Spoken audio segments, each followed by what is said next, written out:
And let's describe this one. This looks, is this a long exposure? This is a long exposure. This picture is actually very, very close to my heart. So these guys, this group of guys, is called the 9-1 team. It's just a coincidence that it coincides with 911. It has nothing to do with the North American like distress phone line. That's just happens to be their code in their specific wilderness area.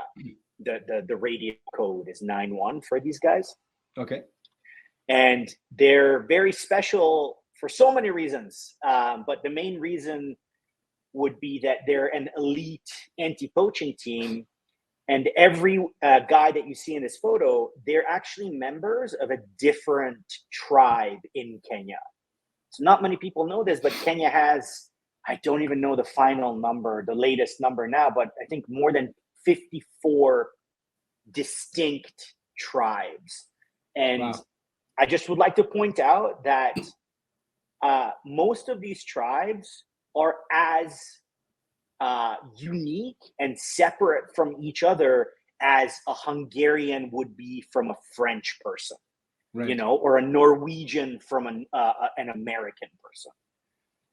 So it's not like, of course, some of them are somewhat related with similar languages, but a lot of them have completely different linguistic roots as well.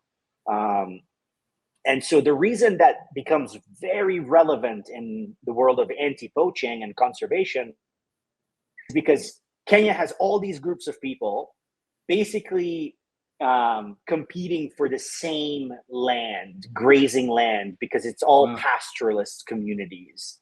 And so that's where all the conflict between people comes, is different tribal conflicts of basically where you can raise your cattle.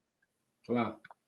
And so when you add all of these human conflicts with the disappearing wilderness, because all of these tribes are rapidly growing, I think in the last, I can't remember what the exact number is, but something like in the last 50 years, Kenya's population doubled.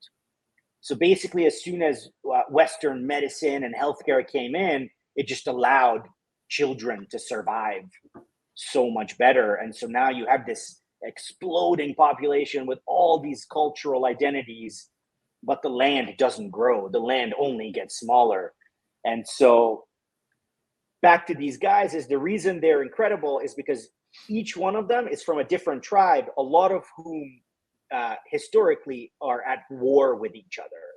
But in this 9-1 unit, they actually came together for a shared love of wildlife, just to protect their wildlife heritage. So it's actually a really beautiful story. I actually just gave myself goosebumps talking about it, because it's just the most beautiful example that I can think of from my life, where people from different backgrounds, even if they're enemies, we can come together, because what actually brings all humanity together, regardless of who you are, is nature on planet Earth. It's the one thing we all share together. And so these guys have a really beautiful story. And of course, now they're all brothers in arms, and it's just a really amazing thing to witness. Actually, 2 weeks ago, I just got to Thailand from Kenya, and I spent 2 months with these guys, the 9-1 team. I was living up at the security camp with them, training them how to use drones now. So we introduced nighttime thermal vision drones. For 2 months we were up there. Yeah, it was unbelievably useful. Like, it's a game changer what we just did up there. So you tell that story of how they come from the different tribes and kind of warring tribes together in unity for a single purpose and a shared vision.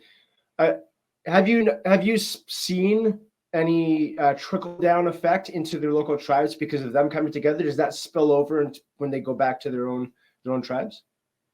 I mean, no, definitely there is. You know, it's been so many years now that these teams have been operating, and you know, our generation, the younger generations, as we grow older,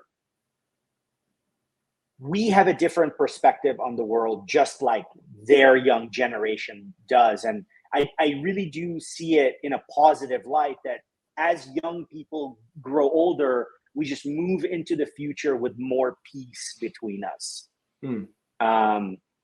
So I think definitely they're moving in the right direction. Of course, there's still a lot of tribal conflict and people get killed almost on a weekly basis. You just hear stories in the news. But I'm hopeful that it's moving in the right direction ultimately. Especially when you talk to these guys, you know, I mean, they don't even look at each other's tribal background anymore. I mean, it's just, you know, literally brothers in arms, you know, which is a beautiful thing because they all have the same purpose.